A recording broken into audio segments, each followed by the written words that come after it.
Hello दोस्तों, सभी को नमस्कार। आइए पढ़ते हैं कक्षा 7वीं की एनसीईआरटी साइंस चैप्टर 5वीं आम्ल क्षार लवण। ये बहुत ही इंपॉर्टेंट चैप्टर दोस्तों, इसमें हर एग्जाम में इससे क्वेश्चन पूछा जाता है। आइए इस चैप्टर के बारे में पढ़ते हैं कि बहुत इंपॉर्टेंट चैप्टर है। अम्ल क्षार लवण क्या है और इसके क्या विशेषताएं हैं और कहाँ उपयोग है, क्या है इसके बारे में आइए जानते हैं। इसके बारे में अपने दैनिक जीवन में हम नींबू, इमली, नमक, शक्कर, सिरके जैसे अनेक पदार्थों का उपयोग करते हैं। क्या इन सबका स्वाद एक समान होता है? आइए हम सारणी 5.1 में सूचीबद्ध किए गए कुछ पदार्थों के स्वाद पर ध्यान दें। यदि आपने इसमें से किसी भी पदार्थ का स्वाद नहीं चखा हो तो उसे चखिए और परिणामों को सारणी 5.1 में लिखिए। कि बोला गया है कि सारणी 5.1 में जैसे नींबू का रस स्वाद में कैसा होता है, संतरे का रस कैसा होता है, सिरका कैसा होता है, दही कैसा होता है इसकी स्वाद में, और इमली का स्वाद कैसा होता है, खट्टा या कड़वा या कोई अन्य चीज़। नमक उसका स्वाद खट्टा या कड़वा होता है कि अमला उसका स्वाद कैसा होता है, खाने का सोडा उसका स्वाद होता है, अंगूर और कच्चा आम उसका खाने ये सब का स्वाद कैसा है उसके बारे में बोलता है कि लिखने की चेतावनी दी गई है कि किसी भी वस्तु को तब तक मत चखिए जब तक कि ऐसा करने के लिए आपसे कहा ना जाए। किसी भी वस्तु को तब तक स्पर्श ना करें जब तक कि ऐसा करने के लिए आपसे कहा ना जाए। आप देखेंगे कि इनमें से कुछ पदार्थों का स्वाद खट्टा, कुछ कड़वा, कुछ का मीठा और कुछ का नमकीन है। क्या मैं सभी पदार्थों का स्वाद ज्ञात करने के लिए उन्हें चख सकता हूँ? नहीं। क्या तुमने चेतावनी नहीं पढ़ी? हमें अज्ञात पदार्थों को नहीं चखना चाहिए, ये हमें हानि पहुँचता है। हाँ दोस्तों, ये अज्ञात पदार्थों को नहीं चखना चाहिए, हमें उसमें सावधानी बरतना चाहिए। आइए 5.1 अम्ल और क्षार के बारे में जानते हैं। दही, नींबू का रस, संतरे का रस, सिरके का स्वाद खट्टा होता है। इन पदार्थों का स्वाद खट्टा इसलिए होता है क्योंकि इनमें अम्ल है, एसिड है। दोस्तों, जिसका स्वाद खट्टा होता है उसमें अम्ल, एसिड है। जैसे नींबू, दही, नींबू का रस, संतरे का रस, सिरका का स्वाद। ऐसे पदार्थों की रासायनिक प्रकृति अम्लीय होते हैं। एसिड शब्द की उत्पत्ति लैटिन शब्द एसियर से हुई है जिसका अर्थ है खट्टा। इन पदार्थों में पाए जाने वाले अम्ल प्राकृतिक अम्ल होते हैं। खाने का सोडा, बेकिंग सोडा कैसा होता है कि क्या इसका स्वाद भी खट्टा है? यदि नहीं तो इसका स्वाद कैसा होता है? क्योंकि इसका स्वाद खट्टा नहीं है, जिसका मतलब इनमें कोई अम्ल नहीं है। इसका स्वाद कड़वा है। यदि आप इसके विलयन को अपनी उंगलियों के बीच रगड़ते हैं तो यह साबुन जैसा चिकना लगता है। ऐसे पदार्थ जिनका स्वाद कड़वा होता है, जो स्पर्श करने पर साबुन जैसा लगते हैं, क्षार कहलाते हैं। दोस्तों, क्षार क्या कहलाते हैं कि जो ऐसा पदार्थ जो कड़वा होता है, जिसका स्वाद कड़वा होता है, जो स्पर्श करने पर साबुन जैसे लगते हैं, तो वो क्षार कहलाता है। इन पदार्थों की प्रकृति क्षारीय कहलाती है। यदि हम किसी पदार्थों को चख नहीं सकते तो हमें उनकी प्रकृति कैसे ज्ञात होगी? तो कोई पदार्थ अम्लीय है अथवा क्षारीय है, इसका परीक्षण करने के लिए विशेष प्रकार के पदार्थों का उपयोग किया जाता है। ये पदार्थ सूचक कहलाते हैं। हाँ दोस्तों, कोई पदार्थ या अम्लीय अथवा क्षारीय, इसका परीक्षण विशेष प्रकार की पदार्थों का उपयोग किया जाता है। ये पदार्थ सूचक कहलाते हैं। सूचक को जब अम्लीय अथवा क्षारीय पदार्थ युक्त विलयन में मिलाया जाता है तो उनका रंग बदल जाता है। कि बोला गया कि अम्लीय अथवा क्षारीय पदार्थ युक्त विलयन में मिलाया जाता है तो उसका रंग कैसा होता है? बदल जाता है। जैसे हल्दी, लिटमस, गुड़हल की पंखुड़ियाँ आदि कुछ प्राकृतिक रूप से पाए जाने वाले सूचक है। क्या आप जानते हैं कि एसिटिक अम्ल का नाम एसिटिक अम्ल किस में पाया जाता है? सिरका में। फॉर्मिक एसिटिक अम्ल किस में पाया जाता है दोस्तों? सिरका में। फॉर्मिक अम्ल किस में पाया जाता है? चींटी के डंक में। दोस्तों, चींटी के डंक में फॉर्मिक अम्ल पाया जाता है। साइट्रिक अम्ल किस में पाया जाता है? नींबू के फूल के सेंट्रस फल जैसे संतरा, नींबू आदि में साइट्रिक अम्ल पाया जाता है। लैक्टिक अम्ल किस में पाया जाता है? दही में। दोस्तों, लैक्टिक अम्ल पाया जाता है। ऑक्सोलिक अम्ल किस में पाया जाता है? पालक में ऑक्सोलिक अम्ल पाया जाता है। एस्कोर्बिक अम्ल किस में पाया जाता है? आंवला या सिट्रस फल में एस्कोर्बिक अम्ल पाया जाता है। Vitamin C. टार्टरिक अम्ल किस में पाया जाता है? टार्टरिक अम्ल इमली, अंगूर, कच्चे आम आदि में पाया जाता है। ऊपर बताएंगे सभी अम्ल प्रकृति में पाए जाते हैं। क्षार का नाम दिया गया है दोस्तों, तो किस में पाया जाता है? जैसे कैल्शियम हाइड्रोक्साइड, चूने का पानी, ये क्षार है। कैल्शियम हाइड्रोक्साइड, चूने का पानी। अमोनियम हाइड्रोक्साइड, खिड़की के कांच आदि साफ करने के लिए उपयुक्त मार्जक होता है। तो क्षारक में हाइड्रोक्साइड लास्ट में लगा रहता है। ये सोडियम हाइड्रोक्साइड या पोटेशियम हाइड्रोक्साइड इस साबुन में पाया जाता है। सोडियम हाइड्रोक्साइड और पोटेशियम हाइड्रोक्साइड। मैग्नीशियम हाइड्रोक्साइड, दूधिया मैग्नीशियम, मिल्क ऑफ मैग्नीशिया, इसमें पाया जाता है। जिसमें हाइड्रोक्साइड लगा रहे हैं उसी वो क्षारीय होते हैं। आइए आगे बात करते हैं 5.2 हमारे आसपास के प्राकृतिक सूचक। जैसे लिटमस एक प्राकृतिक रंजक है। सबसे समान रूप से उपयोग किया जाने वाला प्राकृतिक सूचक लिटमस है। इसमें लाइकेनोसेक से निष्कर्षित किया जाता है। तो लाइकेनोसेक से क्या किया जाता है दोस्तों? निष्कर्षित किया जाता है। जैसे चित्र 5.1 में, आइए देखते हैं चित्र 5.1 में। देखिए दोस्तों, 5.1 ए में लाइकेन दिया गया है कि लाल व नीला लिटमस पत्र दिया गया है कि ए में लाइकेन दिया गया है और बी में लाल व नीला लिटमस पत्र दिया गया है।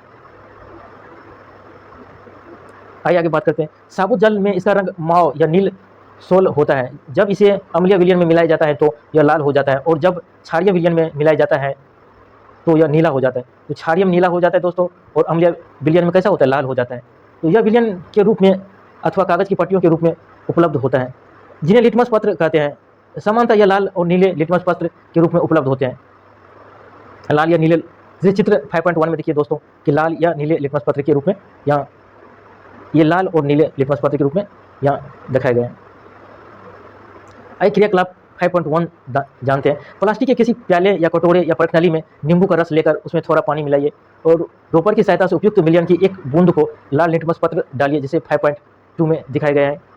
जैसे दोस्तों 5.2 में दिखाया गया लिटमस परीक्षण करते हुए बच्चे, तो चित्र 5.2 में कि पहला बोला गया कि प्लास्टिक के किसी प्याले में, कटोरे या परखनली में नींबू का रस लेकर उसमें थोड़ा पानी मिलाइए और ड्रॉप की सहायता से उपयुक्त विलयन की एक नींबू को लाल लिटमस पत्र पर रखिए। तो बोलता है कि एक नींबू को लाल लिटमस पत्र पर रखने के लिए, जैसे 5.2 दिखाया गया है। क्या इसके रंग में कोई परिवर्तन होता है? इसी परीक्षण को नीले लिटमस पत्र के साथ दोहराइए और नोट कीजिए कि रंग में कोई परिवर्तन हो रहा है। इस क्रियाकलाप को निम्नलिखित पदार्थों के साथ दोहराइए। नलके का पानी, अपमार्जक, डिटर्जेंट का घोल, वातित पेय पदार्थ, साबुन का विलयन, शैम्पू, सामान्य नमक का विलयन, शक्कर का विलयन, सिरका, बेकिंग सोडे का विलयन, दूधिया मैग्नीशियम, धावन सोडे का विलयन तथा चूने का पानी। यदि संभव हो तो विलयन आशुद्ध जल में बनाएं। चूने का पानी बनाने के लिए किसी बोतल में चूने की कुछ मात्रा पानी में घोलिए, विलयन को भली भांति हिलाकर कुछ देर रखा रहने दीजिए और बोतल के ऊपरी भाग से कुछ द्रव का किसी बर्तन में निथार लीजिए। यह द्रव ही चूने का पानी है। अपने परीक्षणों को सारणी 5.2 में नोट कीजिए कि परीक्षण विलयन, लाल लिटमस पत्र पर प्रभाव, नीले लिटमस पत्र पर प्रभाव और निष्कर्ष। इसमें क्या होता है कि परीक्षण में बोला गया कि लाल लिटमस पत्र पर प्रभाव और नीले लिटमस पत्र पर प्रभाव। आइए आगे बात करते हैं कि क्या आपकी सूची में कुछ ऐसे विलयन हैं जिनका लिटमस पत्र पर कोई प्रभाव नहीं होता है? तो इन पदार्थों का नाम लिखिए। तो ऐसे विलयन जो लाल अथवा नीले लिटमस पत्र के रंग को परिवर्तन नहीं करते हैं उसे उदासीन विलयन कहते हैं। कि दोस्तों ऐसे विलयन जो लाल या नीले लिटमस पत्र को कोई परिवर्तन नहीं करते, कोई उसका रंग परिवर्तन नहीं होता है, जैसे लाल या नीले, तो उसे उदासीन विलयन कहते हैं। ऐसे पदार्थ ना तो अम्लीय होते हैं ना ही क्षारीय। तो जो जिसका रंग नहीं बदलते हैं दोस्तों, जिस लिटमस पत्र के रंग नहीं बदलते, जैसे लाल और नीले रंग पत्र रंग में नहीं बदलते, उदासीन होते, तो ऐसे पदार्थ ना तो अम्लीय होते हैं ना ही क्षारीय होते। हल्दी एक अन्य प्राकृतिक सूचक है। हल्दी एक अन्य प्राकृतिक सूचक है। क्रियाकलाप 5.2 जानते हैं। 1 चम्मच हल्दी पाउडर लीजिए और इसमें थोड़ा जल मिलाकर इसका पेस्ट बनाइए और स्याही सोखता ब्लोटिंग पेपर या फिल्टर पत्र पर हल्दी का पेस्ट लगाकर हल्दी पत्र बनाइए और उसे सुखा लीजिए। हल्दी पत्र की पतली पतली पट्टियाँ लाल काट लीजिए। हल्दी पत्र की पट्टी पर 1 बूंद साबुन का विलयन डालिए। अब क्या देखते हैं?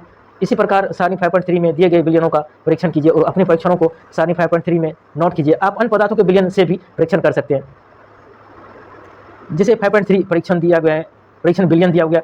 हल्दी के विलयन पर प्रभाव और टिप्पणियाँ। जैसे नींबू का रस हल्दी पर क्या प्रभाव पड़ता है, संतरे का रस हल्दी के विलयन पर क्या प्रभाव पड़ता है, सिरका हल्दी के विलयन पर क्या प्रभाव पड़ता है, और दूधिया मैग्नीशियम हल्दी के विलयन पर क्या प्रभाव पड़ता है, और खाने का सोडा हल्दी के विलयन पर क्या प्रभाव पड़ता है, चूने का पानी और हल्दी के विलयन पर क्या प्रभाव पड़ता है, और शक्कर और हल्दी के विलयन पर क्या प्रभाव पड़ता है, नमक और हल्दी के विलयन पर क्या पड़ता है। आइए इनके बारे में जानेंगे।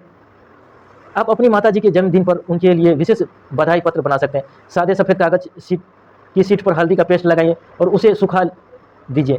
रूप के फाहे की सहायता से इस पर चूने के पानी से कुछ खूबसूरत फूल बनाइए और आपको एक सुंदर बधाई पत्र मिल जाएंगे। ये हल्दी का पेस्ट और चूने का पानी, दोस्तों इसको दिखाया गया कि चूने का पानी और हल्दी का पेस्ट, ये देखिए किस प्रकार रंग हो गया। तो अब मैं समझ गया कि मेरी सफ़ेद कमीज पर पड़ा हल्दी का दाग साबुन से धोने पर लाल क्यों हो जाता है। कि हाँ दोस्तों, कभी देखना कि आपके जैसे व्हाइट शर्ट है, सफ़ेद शर्ट है, कि हल्दी का उस पर या दाग लग जाते हैं तो साबुन से धोने पर वो लाल हो जाते हैं। क्यों? क्योंकि हल्दी में क्या गुण है? क्षारीय गुण। क्योंकि साबुन दोस्तों क्षारीय गुण होते हैं और हल्दी पर पड़ने को कैसा होते हैं? लाल हो जाते हैं। कि क्योंकि साबुन का विलयन क्षारीय होता है।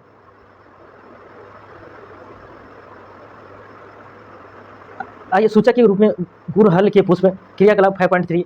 गुड़हल के पुष्प की कुछ पंखुड़ियाँ एकत्र कीजिए और उन्हें किसी बीकर में रख दीजिए। इसमें थोड़ा गर्म जल मिलाइए और मिश्रण कुछ समय तक रखिए, जब तक जल रंगीन ना हो जाए।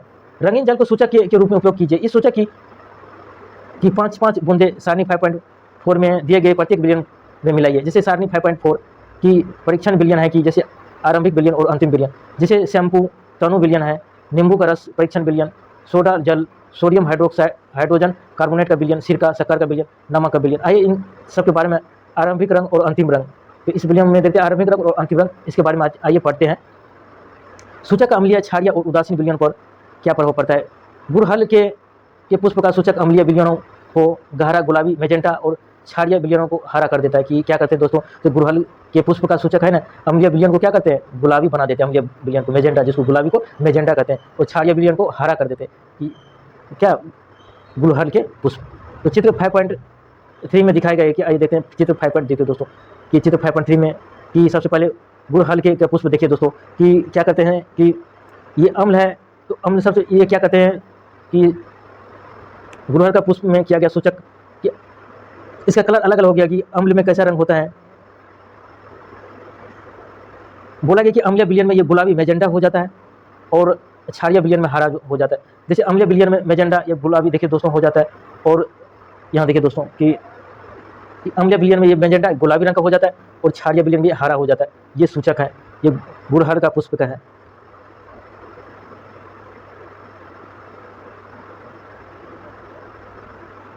आइए आगे बात करते हैं। आप इन प्राकृतिक सूचकों को बनाकर उनसे अम्लीय, क्षारीय, उदासीन विलयनों में रंग परिवर्तन देखने का प्रयास कर सकते हैं। तो पहले आपके निम्नलिखित समस्याओं लेकर आए हैं कि कॉफ़ी का रंग भूरा और स्वाद कड़वा अम्ल है या क्षार। प्रश्न बड़ा ही है, दुश्वार स्वाद के कारण से अनजान बिना परीक्षण ना हो ज्ञान। आइए पढ़ते हैं, आगे देखते हैं इसके प्रश्न के बाद। क्रियाकलाप 4.5.4 शिक्षक और शिक्षिका से अपेक्षित हैं कि वे अपने विद्यालयों का प्रयोगशाला अथवा आसपास के किसी विद्यालय से निम्नलिखित रसायनों की उपलब्धता सुनिश्चित करें। तनु हाइड्रोलिक अम्ल और तनु सल्फ्यूरिक अम्ल और तनु नाइट्रिक अम्ल और एसिटिक अम्ल और सोडियम हाइड्रोक्साइड, अमोनियम हाइड्रोक्साइड तथा कैल्शियम हाइड्रोक्साइड, चूने का पानी, इनमें से प्रत्येक विलयन पर 3 सूचकों के प्रभाव को प्रदर्शित कीजिए। अपने परीक्षणों को सारणी 5.5 में लिखिए। अम्ल का नाम दिया है कि तनु हाइड्रोक्लोरिक अम्ल HCl। लिटमस पत्र पर क्या प्रभाव होता है, हल्दी पर क्या प्रभाव होता है और गुड़हल के पुष्प के सूचक पर क्या प्रभाव होता है। कि आइए जानते इसके बारे में। चेतावनी दिया गया कि प्रयोगशाला अम्लों और क्षारों को रखरखाव तथा उपयोग में अत्यधिक सावधानी बरतनी चाहिए, क्योंकि ये संक्षारक प्रकृति के होते हैं जो त्वचा में जलन उत्पन्न करते हैं और उसे हानि पहुंचाते हैं। हाँ दोस्तों, कि होते हैं कि अम्लों क्षारियों को उसके रखरखाव पर अधिक ध्यान रखना चाहिए। एसिड और बेस को के इसके रखरखाव को जो त्वचा में जलन उत्पन्न करते हैं, जो ये अक्षारक प्रकृति के होते हैं और जो त्वचा में जलन उत्पन्न करते हैं उसे हानि पहुँचाते हैं। आइए 5.3 उदासीनीकरण के बारे में जानते हैं। कि हमने पढ़ा है कि अम्ल नीले लिटमस पत्र को क्या करते हैं, लाल कर देते हैं।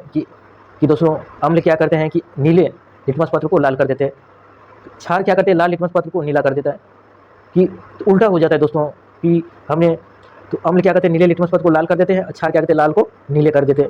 ये उल्टा करते हैं। आइए अब यह देखते हैं कि किसी अम्ल को किसी क्षारक में मिलाया जाता है तो क्या होता है। किसी अम्ल को ये क्षारक में मिलाया जाता है तो क्या होता है। तो हम उस सूचक का उपयोग करने जा रहे हैं जिसका आपने अभी तक उपयोग नहीं किया था।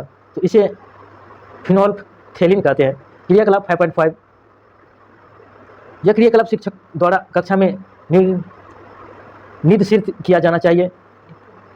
किसी प्रश्नावली के 1/4 भाग को तनु हाइड्रोक्लोरिक अम्ल से भर दीजिए। इनका रंग नोट कीजिए। फिनोल्फथेलिन विलयन के रंग को भी नोट कीजिए और सूचक के 2 या 3 बूंद अम्ल में मिलाइए, जिसे दिखाया गया दोस्तों क्षारक अम्ल प्लस सूचक दिया गया कि उदासीकरण प्रक्रम ये दिया गया 4.5.4 में दिखाया गया कि ये देखिए तो क्षारक और अम्ल प्लस सूचक मिलाए गए हैं। अम्ल प्लस सूचक तो उसका रंग ये कैसे उदासीनीकरण का ये प्रक्रम है। चित्र 5.4 प्रश्नावली को धीरे धीरे हिलाइए। क्या आपको अम्ल के रंग में कोई परिवर्तन दिखाई देता है। अम्लीय विलयन में ड्रॉपर से सोडियम हाइड्रोक्साइड की 1 बूंद डालिए और प्रश्नावली को धीरे धीरे हिलाइए। क्या विलयन के रंग में कोई परिवर्तन होता है। विलयन को निरंतर हिलाने से बूंद बूंद करके सोडियम हाइड्रोक्साइड विलयन डालना तब तक जारी रखिए जब तक कि हल्का गुलाबी रंग ना आ जाए। कि बोला गया कि हाइड्रोक्लोरिक विलयन में तब तक उसको हिलाया जाए तो गुलाबी रंग। ये अम्लीय विलयन में ड्रॉपर सोडियम हाइड्रोक्साइड का 1 बूंद डाला गया है और प्रश्नावली को धीरे धीरे उसको हिलाया गया है और विलयन के रंग में कोई परिवर्तन होता है। तो विलयन को निरंतर हिलाने पर बूंद बूंद करके सोडियम हाइड्रोक्लोरिक विलयन तब तक हिलाया जाता है जब तक कि उसका गुलाबी रंग ना हो जाए। तो अब इसमें तनु हाइड्रोक्लोरिक अम्ल की 1 बूंद और मिलाइए और आप क्या देखते हैं कि विलयन पुनः रंगहीन हो जाता है। फिर से सोडियम हाइड्रोक्साइड की 1 बूंद मिलाइए। क्या रंग में कोई परिवर्तन होता है। विलयन पुनः गुलाबी हो जाता है। तो आइए इससे पहले बॉक्स में देखते क्या बोला गया है कि क्या आप अम्ल वर्षा से परिचित हैं। क्या आपने कभी अम्ल वर्षा के क्षतिकारी प्रभाव के बारे में सुना है। जैसा कि नाम से पता चलता है कि जब हम वर्षा जल में अम्ल का मात्रा अत्यधिक होती हैं तो वह अम्ल वर्षा कहलाती है। वर्षा जल में यह अम्ल कहाँ से आते हैं? वर्षा जल अम्लीय इसलिए हो जाता है क्योंकि कार्बन डाइऑक्साइड और सल्फर डाइऑक्साइड और नाइट्रोजन डाइऑक्साइड जैसे गैसें जो वायु में प्रदूषित के रूप में निमुक्त होते हैं और वर्षा जल में घुलकर क्रमशः कार्बनिक अम्ल और सल्फ्यूरिक अम्ल और नाइट्रिक अम्ल बनाती हैं।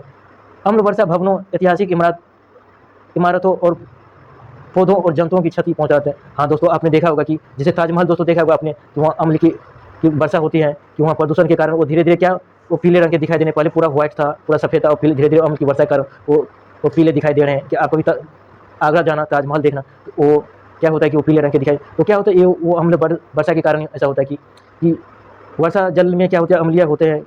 इसमें प्रदूषण के रूप में कार्बन डाइऑक्साइड, सल्फर डाइऑक्साइड और नाइट्रोजन ऑक्साइड जैसे गैसें होते हैं और वायु प्रदूषण के रूप में निमुक्त होती हैं। ये वर्षा जल में घुलकर क्रमशः ये वर्षा जल में घुलकर कैसा बनाते हैं? ये कार्बनिक अम्ल बनाते हैं, सल्फ्यूरिक अम्ल बनाते हैं और नाइट्रिक अम्ल बनाते हैं। दोस्तों ये carbon dioxide, sulphur dioxide, nitrogen dioxide ये वर्षा जल में घुलकर ये कार्बनिक अम्ल, सल्फ्यूरिक और नाइट्रिक अम्ल बनाते हैं कि भवनों और इमारतों और पौधों को क्षति पहुंचाते हैं। दोस्तों आइए आगे बात करते हैं। यह स्पष्ट है कि जब विलयन क्षारीय होता है तो फिनोल्फथेलिन गुलाबी रंग देता है। इसके विपरीत जब विलयन अम्लीय होता है तो रंगीन हो रहता है। जब किसी अम्लीय विलयन में क्षारीय विलयन मिलाया जाता है तो दोनों विलयन एक दूसरे के प्रभाव को उदासीन कर देता है। हाँ दोस्तों, जब अम्लीय विलयन में क्षारीय विलयन को मिलाया जाता है तो दोनों विलयन क्या कर देते? उदासीन कर देते हैं। जब किसी अम्ल और क्षारक के विलयन को उचित मात्रा में मिलाया जाता है तो विलयन की प्रकृति ना तो अम्लीय रहती है और ना ही क्षारीय हो। जब विलयन की प्रकृति ना तो अम्लीय रहती है ना तो क्षारीय होते हैं, तो जब किसी अम्ल क्षारक विलयन में दोनों को अम्ल क्षारक दोनों में उचित मात्रा में मिलाया जाता है, उसकी प्रकृति ना तो अम्लीय होती है ना क्षारीय होती है, वो उदासीन हो जाते हैं। दूसरे शब्दों में अम्ल और क्षार दोनों ही प्रकृति में लुप्त हो जाते हैं। इस प्रकार बना विलयन ना तो अम्लीय होता है ना क्षारीय होता है। उदासीन के तत्काल बाद प्रणाली को स्पर्श करें। आपने क्या अनुभव किया? उदासीनीकरण अभिक्रिया में सदैव उष्मा निकलती है कि अर्थात निमुक्त होती है। निमुक्त उष्मा से अधिक अभिक्रिया मिश्रण का ताप बढ़ जाता है। उदासीनीकरण अभिक्रिया में नया पदार्थ निर्मित होता है जो लवण कहलाता है। लवण अम्लीय, क्षारीय अथवा उदासीन प्रकृति का हो सकता है।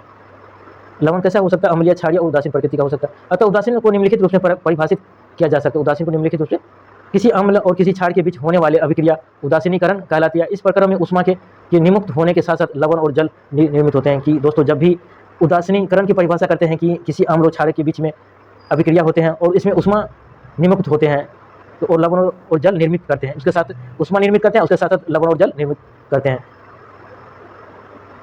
आइए आगे बात करते हैं। जैसे अम्ल प्लस क्षार यहाँ दिखाया गया, जो ये समीकरण दिखाया गया, जैसे अम्ल और क्षार क्या बनाते हैं? लवण और जल और उष्मा नियुक्त करते हैं।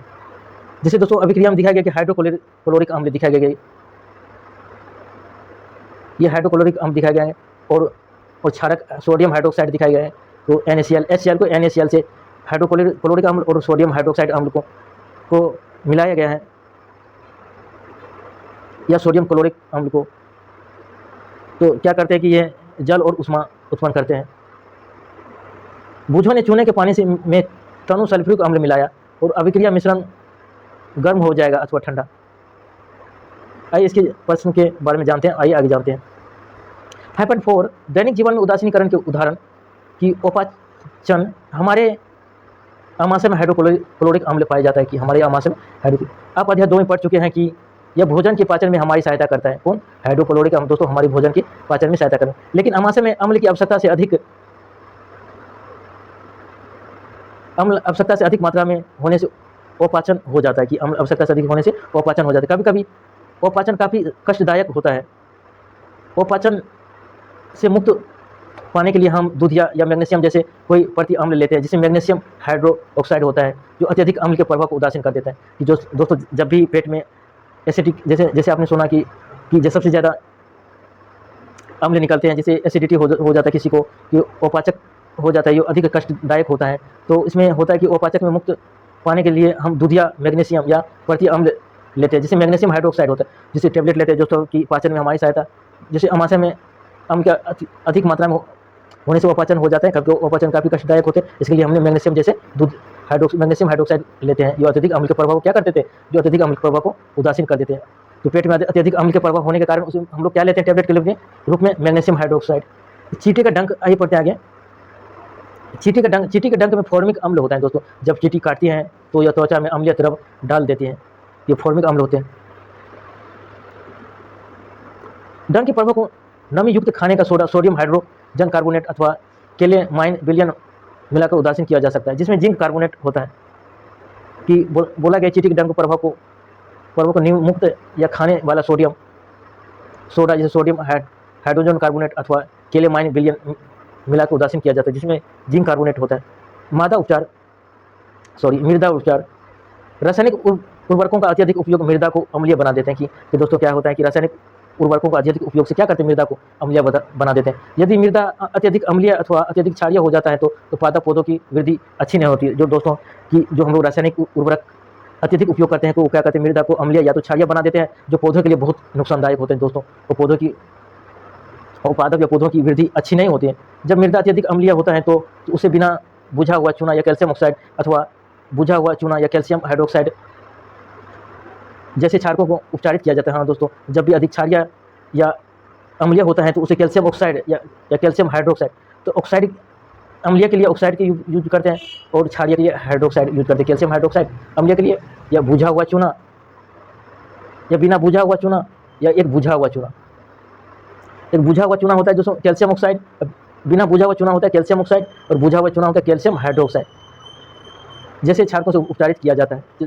दोस्तों ये चीज़ याद रखना, जब भी हमारे मृदा में अत्यधिक रासायनिक उपयोग करने से होता है कि कभी कभी अम्लीय हो जाता है मृदा और क्षारीय हो जाता है। और इसके लिए उपचार के लिए अत्यधिक बिना बुझा हुआ कैल्शियम ऑक्साइड का यूज करते हैं और बुझा हुआ चूना कैल्शियम हाइड्रोक्साइड का यूज उपचार के लिए में किया जाता है। यदि मृदा क्षारीय हो तो इसमें जे पदार्थ मिलाए जाते हैं। यदि मृदा क्षारीय तो जे पदार्थ मिलाए जाते हैं। जे पदार्थ मृदा में अम्ल निमुक्त करते हैं। जे पदार्थ क्या करते हैं, मृदा में अम्ल निमुक्त, जो उसकी क्षारीय प्रकृति को उदासीन कर देते हैं। क्षारीय उदासीन कर देते हैं। कारखानों का अपशिष्ट, अनेक कारखानों के अपशिष्ट जैसे कचरे में अम्लीय पदार्थ मिश्रित होते हैं। यदि ऐसे पदार्थों को सीधे ही जलाशय में बहने दिया जाए तो विसर्जित किया जाए तो मछली और अन्य जलीय जीवों को अम्ल नष्ट कर देते हैं। अतः कारखानों के अपशिष्ट को तो जलीय में विसर्जित करने से पहले क्षारीय पदार्थ मिलाकर उदासीन किया जाता है कि जब भी कारखानों से दोस्तों उसे अपशिष्ट कचरे निकलते हैं तो अम्लीय मिश्रित होते हैं। तो ऐसे अपशिष्ट पदार्थों को सीधे जलाशय में बहने दिया या बस विसर्जित किया जाए तो उसमें मछली और अनजीव अम्लीय के कारण मर जाएंगे। और ऐसे कारखानों के अपशिष्ट को जलाशय में विसर्जित करने से पहले क्षारीय या उदासीन किया जाता है। थैंक यू दोस्तों, आपने शब्द के बारे में आपने पढ़ लिया, अम्ल, क्षार, सूचक, उदासीनीकरण, लव। आइए आपने क्या सीखा इसके बारे में जानते हैं कि अम्ल स्वाद में क्या होते हैं दोस्तों, खट्टे होते हैं। क्षार स्वाद में क्या होते हैं, कड़वा होता है। अम्ल स्वाद में खट्टे होते हैं और क्षार क्या होते हैं, कड़वा होते हैं। और उनका स्पर्श साबुन जैसा होता है। जैसे कड़वा होता है, जैसे क्षार में कड़वा होता है, उनका स्पर्श साबुन जैसा होता है। अम्ल खट्टे होते हैं। अम्ल नीले लिटमस पाउच को क्या कर देते हैं, लाल कर देते हैं। क्षार लाल लिटमस पाउच को नीला कर देता है। ये पदार्थ जो ना तो अम्लीय होते हैं ना ही क्षारीय होते, वो उदासीन होते हैं। ऐसे पदार्थ के विलयन जो अम्लीय और क्षारीय उदासीन विलयन में भिन्न भिन्न रंग दर्शाते हैं वो सूचक कहलाते हैं। दोस्तों जो ऐसे पदार्थ के विलयन जो अम्लीय, क्षारीय, उदासीन में भिन्न भिन्न रंग दर्शाते हैं वो सूचक कहलाते हैं। सूचक वे होते हैं जो अम्लीय भी दर्शाते हैं, क्षारीय भी दर्शाते हैं, विभिन्न उदासीनी के विलयन भी दर्शाते हैं, ऐसे को सूचक कहलाते हैं। अम्ल और क्षार एक दूसरे को उदासीन करने के लवण मिलाते हैं, कि एक दूसरे को उदासीन करने में लवण मिलाते हैं। लवण अम्लीय या क्षारीय अथवा उदासीन प्रकृति के होते हैं कि अम्ल और क्षार एक दूसरे को उदासीन करने के लिए लवण मिलाते हैं। और लवण अम्लीय, क्षारीय अथवा उदासीनकरण के भी लवण कैसे प्रकृति होते हैं, अम्लीय या हो सकते हैं या क्षारीय हो सकता है या उदासीन होते हैं। अम्ल क्षार एक दूसरे को उदासीन करके लवण बनाते हैं। अम्ल क्षार एक दूसरे को उदासीन करके क्या बनाते हैं दोस्तों, लवण बनाते हैं। इसको याद रखना, अम्ल और क्षार एक दूसरे को उदासीन करके अम्ल लवण बनाते हैं। और लवण अम्लीय हो सकता है या क्षारीय हो सकता है या उदासीन हो सकते हैं। दोस्तों आप इस चैप्टर को अभ्यास करना, आप अभ्यास करेंगे, जितना अभ्यास करेंगे उतना अच्छे से आप इस चैप्टर को सीख पाएंगे। बिना अभ्यास किए इस चैप्टर को एक बार दोबारा दोस्तों इस वीडियो को देखना अच्छे से, और उसके बाद इसको अभ्यास करेंगे। जब तक अभ्यास नहीं करेंगे तब तक आप कुछ नहीं सीख पाएंगे। इसको अभ्यास करना, इसको मैं धीरे धीरे स्लाइड करना, तो इसको आप अभ्यास करना। विस्तारित अधिगम क्रियाकलाप परियोजना दिखाए गए हैं, इसको आप कि आइए इसके बारे में अम्लों और क्षारियों के ज्ञान का उपयोग करते हुए खाने के सोडे और चुकंदर की सहायता से एक गुप्त संदेश लिखिए और समझाइए कैसे कार्य करता है। जल में खाने के सोडे का विलयन बनाइए और इस विलयन का उपयोग सफ़ेद कागज की शीट पर रुई के फादे से संदेश लिखने के लिए कीजिए। संदेश के सुख जाने के बाद उस पर ताज़ी कटी चुकंदर एक टुकड़ा मिलाइए। लाल पत्ता गोभी के टुकड़े को भी जल में उबालकर रस तैयार कीजिए। इसका उपयोग सूचक के रूप में करके इसमें अम्लीय और क्षारीय विलयनों को परीक्षण कीजिए। उसमें परीक्षण का एक सारणी इसे बोलना कि परीक्षण करने के लिए दोस्तों इसको करना। तो क्या आप जानते हैं कि हमारे शरीर की प्रत्येक कोशिका में एक अम्ल और डीऑक्सीराइबोन्यूक्लिक अम्ल अथवा डीएनए होता है। यह शरीर के अनेक व्यक्तिगत गुणों जैसे हमारे रंग, रूप, आँखें के रंग, ऊंचाई आदि का निर्धारण करता है। सभी प्रोटीन जो कि हमारी कोशिकाओं के भाग होते हैं भी एमिनो अम्ल के बने होते हैं, कि कि हमारे शरीर में पाई जाने वाले वसा अम्ल होते हैं। कि दोस्तों हमारे हमारे शरीर की प्रत्येक कोशिका में एक अम्ल होते हैं जो डीऑक्सीराइबोन्यूक्लिक अम्ल अथवा डीएनए होता है। ये शरीर के अनेक व्यक्तिगत गुणों जैसे हमारे रंग रूप, आँखों के रंग, ऊंचाई आदि का निर्धारण करता है। सभी प्रोटीन जो कि हमारी कोशिकाओं के भाग होते हैं, कि दोस्तों कि सभी प्रोटीन क्या होते हैं, हमारी कोशिका के भाग होते हैं, कि भी एमिनो अम्लों के बने होते हैं, कि भी एमिनो अम्ल के बने होते हैं, जो हमारे शरीर में पाए जाने वाले वसा अम्ल अम्ल होते हैं। कि कि सभी प्रोटीन जो हमारी कोशिकाओं के भाग में होते हैं, जो एमिनो अम्ल के बने होते हैं, कि जितने भी प्रोटीन होते हैं दोस्तों हमारी कोशिका के भाग में होते हैं और एमिनो अम्ल से बने होते हैं। थैंक यू दोस्तों, इस चैप्टर में इतना ही तक। अगले चैप्टर में देखेंगे अगले। आज तक इतना ही।